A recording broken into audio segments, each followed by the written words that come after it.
Yes వార్తలని Delhi చుట్టూ BC ordinance governor ordinance చుట్టూ చక్కర్లు కొడతా ఉంది.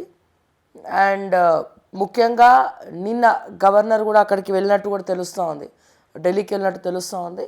ఈ ఏదైతే 42% రిజర్వేషన్ గురించి గవర్నర్ గారు ఆమోద ముద్ర తెలపాల, అది ఇంకా తెలపకుండా సస్పెన్స్ థ్రిల్లర్ మూవీ చూసినట్టు దాన్ని పోస్ట్పోన్ చేస్తూ ఉన్నారు. ముఖ్యంగా బీజేపీకి ముందు గుయ్యి వెనకాల నుయ్యిలాగా ఉన్నది. రేవంత్ రెడ్డి పరిస్థితి కూడా అదే ఉన్నది. గవర్నర్ ఆమోద ముద్ర గనక తెలపకపోతే ఎవరిని తిట్టుకుంటారు? బీజేపీని తిట్టుకుంటారు. ఆమోద ముద్ర తెలిపితేనేమో కాంగ్రెస్కి మంచి పేరు వస్తుందేమో అని వీళ్ళకి భయం. అంటే ఏ రకంగా చూసినా అది మనకు తెలిసినటువంటి విశ్వసనీయ వర్గ సమాచారం ఏంటంటే షాక్లో ఉన్నటువంటి రేవంత్. ఎందుకు? ఈయన ఒకవేళ గనక బీసీ ఆర్డినెన్స్ క్లియర్ అయిపోతే గవర్నర్ గారు ఆమోద ముద్ర తెలిపితే గనక రేవంత్ రెడ్డి వల్లనే బీసీ రిజర్వేషన్ వచ్చింది అన్న ప్రచారం చేసుకోవచ్చు. నిజంగా మొన్నటికి మొన్న రేవంత్ రెడ్డి గారు సోనియా గాంధీ లేఖ రాసింది, దాంట్లో నన్ను పొగిడింది అని చెప్పిండు. బట్ ఆ లేఖ చదివిన తర్వాత అక్కడ ఎక్కడ కూడా రేవంత్ రెడ్డిని పొగిడినట్టు కానీ ఏం లేదు. దయచేసి నాకు కొన్ని కారణాల వల్ల నేను అటెండ్ అవ్వలేకపోతున్నా, నేను రాలేకపోతున్నా, ఏమనుకోవద్దని ఉంది. అంతేగాని బీసీల గురించి చాలా అద్భుతంగా చేస్తున్నావు, రేవంత్ టీం అద్భుతంగా ఉంది, అమోఘంగా ఉంది అని సోనియా గాంధీ గారు ఎక్కడ కూడా లేఖలో మెన్షన్ చేయలేదు. ఆ లెటర్ చూసిన వాళ్ళకి క్లియర్గా తెలుస్తుంది అది ఏందనేది కథ. అండ్ ఒక పక్క ఫోన్ ట్యాపింగ్ విషయంలో కూడా రేవంత్ రెడ్డి కీలక వ్యాఖ్యలు చేయడము, సో కాంగ్రెస్ పరువు మరింత దిగజారడము. ఆ వ్యాఖ్యలు విన్న తర్వాత ఫోన్ ట్యాపింగ్ కేసులో కేటీఆర్ అరెస్ట్ అవుతాడా? బీఆర్ఎస్ పార్టీ నాయకులు ఎవరైనా అరెస్ట్ అవుతారా? కాదు. వీళ్ళ వ్యాఖ్యల్ని పట్టుకొని ఇంకా సుమోటోగా తీసుకొని ఇంకా ముందరికి వెళ్తుంది. ఇప్పుడున్నటువంటి కాంగ్రెస్ పార్టీ కూడా ఫోన్ ట్యాపింగ్ చేస్తున్నారా నాయన అని చెప్పి మాట్లాడుకునేటువంటి పరిస్థితి. సో ముఖ్యంగా బీసీ రిజర్వేషన్ అనేది ఎంతోమంది కళ. ఒక పక్క హైకోర్టు మొట్టికాయలు వేస్తుంది. ఎప్పుడు పెడతారు మీరు ఇంకా ఎన్నికలు? లోకల్ బాడీ ఎన్నికలు ఎప్పుడు పెడతారు? ఇంకా పంచాయతీ ఎన్నికలు ఎప్పుడు పెడతారు ఇంకా అని చెప్పి మొట్టికాయలు వేస్తూ ఉంది. హైకోర్టు తెలంగాణ గవర్నమెంట్ని అడుగుతోంది. వీళ్ళేమంటున్నారు? గవర్నర్ ఆమోద ముద్ర తెలిపితే కానీ మనం రిజర్వేషన్ అనౌన్స్ చేయలేము, మన ఎలక్షన్ అనౌన్స్ చేయలేము అని తెలంగాణ గవర్నమెంట్ మాట్లాడుతుంది. అంటే మొత్తం స్టోరీ ఎక్కడ చూసినా ఇది కాంగ్రెస్ పార్టీకి ప్లస్ అయ్యే విధంగా. పంచాయతీ ఎన్నికల్లోకి పోతే కాంగ్రెస్ కోట్లు ఇస్తారా? ఇప్పుడు పంచాయతీ ఎన్నికలు మొత్తం కూడా ఎవరి చుట్టూ తిరుగుతున్నాయంట? మొత్తం కూడా రైతుల చుట్టూ పంచాయతీ ఎన్నికలు తిరుగుతూ ఉన్నాయి. రైతుల చుట్టూ స్థానిక సమరం. గ్రామాలు ఒకదానికోటి లింక్ అయి ఉంది, అందుకే నేను మళ్ళీ టాపిక్ తీసుకొచ్చా. గ్రామాల్లో మెజారిటీ ఓటర్లు అన్నదాతలే. సో వారి మద్దతుతో సర్పంచ్ ఎంపీటీసీగా గెలిచేగా లోకల్ లీడర్ల ప్లాన్. లోకల్ పోరులో గెలుపే లక్ష్యంగా ముందస్తు చర్యలు. రైతులను మచ్చిక చేసుకునే పనిలో నిమగ్నమైన పార్టీల నేతలు. వారి పోకడలో ఆశ్చర్యం వ్యక్తం చేస్తున్న రైతు సంఘాలు.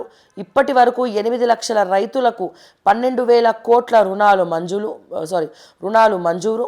ప్రభుత్వం ఇచ్చిన టార్గెట్ పూర్తి చేసే పనిలో బిజీగా బ్యాంకర్లు. తమకు ఓటేస్తే రుణమాఫీ, కొత్త రుణాలు తప్పిస్తామంటూ ప్రచారం. లోన్ల జారీకి ఎలాంటి షరతులు పెట్టద్దంటూ బ్యాంకులకు విజ్ఞప్తులు. అవసరమైతే వారికి షూరిటీ తామిస్తామని వేడుకోలు. నమ్ముతారా అన్న? సో దయచేసి స్థానిక రైతుల చుట్టే స్థానిక సమరం. గ్రామాల్లో మెజారిటీ ఓటర్లు అన్నదాతలు. సో దయచేసి దీని మీద కమ్యూనిటీలో పోల్ పెట్టండి. సో రైతులు కాంగ్రెస్ పార్టీకి మద్దతుగా ఉన్నారా? రేపొద్దున వచ్చే పంచాయతీ ఎన్నికలకు రైతులు మద్దతుగా ఉన్నారా? ఓట్లు వేయాలనుకుంటున్నారా?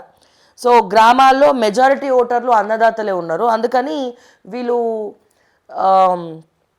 రైతుల చుట్టే స్థానిక సమరం ఏం పెడతారంటే రైతుల చుట్టే స్థానిక సమరం. గ్రామాల్లో మెజారిటీ ఓటర్లు అన్నదాతలే. అన్ని పథకాలు ఎలక్షన్ లోపల ఇచ్చేస్తామంటున్న కాంగ్రెస్. ఆప్షన్ ఏ నమ్ముతారా? ఆప్షన్ బి నమ్ముతారా? రైతులు కాంగ్రెస్ పార్టీని నమ్ముతున్నారా, నమ్మట్లేదా? సో దయచేసి మనకి ఇక్కడ క్లియర్గా తెలుస్తుంది. ఎవ్వరు నమ్మినారంటే చోలో క్యాల్ఫ్లవర్ పెట్టడమే. ఆల్రెడీ మొన్న ఎన్నికలలో ఓట్లేసి ఘోషపడ్డారు రైతులంతా. ఆగమాగమేండ్రు. ఏ ఒక్క కలెక్టర్ కూడా ఫీల్డ్లో తిరిగింది లేదు. వీళ్ళ మాటలకు నమ్మితే ఇంక అంతే సంగతి. సో కాంగ్రెస్ పార్టీ గ్రౌండ్లో లేదు. కార్యకర్తలు ఏం చేస్తున్నారు, కార్యకర్తలది ఏం లేదు, కానీ లీడర్ల పెత్తనం ఎక్కువైపోయినది. ఒక పక్క 42 రిజర్వేషన్ అనేది బోగస్. ఈ 42 రిజర్వేషన్ ఏంటిది? ఈ 42 రిజర్వేషన్లో కూడా బీసీలు అంటే హిందువులు కాదు, బీసీలు అంటే ముస్లింలు, బీసీలు అంటే ఇంకేదో చాలా తక్కువ 46%. ఇప్పుడు నిన్న కవిత ప్రెస్ మీట్ పెట్టింది, కల్వకుంట్ల కవిత గారు ప్రెస్ మీట్ పెట్టినారు. ఏమన్నారు? బీసీలు అంటే 42% అని చెప్పి మీరు ఇస్తున్నారు, కానీ అసలైన బీసీలు 46% రిజర్వేషన్ కల్పించాలి. 46% ఉన్నటువంటి బీసీలు 42%కి ఎట్లా తగ్గినారు అని చెప్పి కల్వకుంట్ల కవిత గారు వేసినటువంటి ప్రశ్న. ఇక ఆవిడ ప్రశ్న వేస్తే మళ్ళీ నువ్వు ఎందుకు మాట్లాడినా, నువ్వు బీసీయా, నువ్వు కాదు కదా అంటారు. బట్ తను కూడా ఏదో పార్టీ పెట్టబోతోంది కాబట్టి తను పెద్ద ఎత్తున ఏదో ఒక ఎజెండా, కొంతమంది ఎట్లయితే ఎజెండా పెట్టుకురో తను కూడా ఒక ఎజెండా పెట్టుకుంది, మూవ్ అవుతుంది. సరే, ఇప్పుడు తను ఓసీయా, బీసీయా, వెలమనా, ఇంకేదో పక్కన పెడితే తను అడిగిన క్వశ్చన్ సబ్జెక్టు పరంగా మనం మాట్లాడుకున్నట్టయితే 46% ఏదైతే 46% ఉన్నటువంటి బీసీలు 42%కి ఎట్లా తగ్గినారు కాంగ్రెస్ కులగన్న తర్వాత. పైగా రేవంత్ రెడ్డి గారు ఏం చెప్పుకుంటున్నారు? నా భూతో నా భవిష్యత్, కాంగ్రెస్ పార్టీ చేసినటువంటి కులగణన దేశం మొత్తం మీద ఎవరు చేయలేదు. మేము చెప్పేది కూడా గదే. మీరు చేసినటువంటి కులగణన నా భూతో నా భవిష్యత్తు ఈ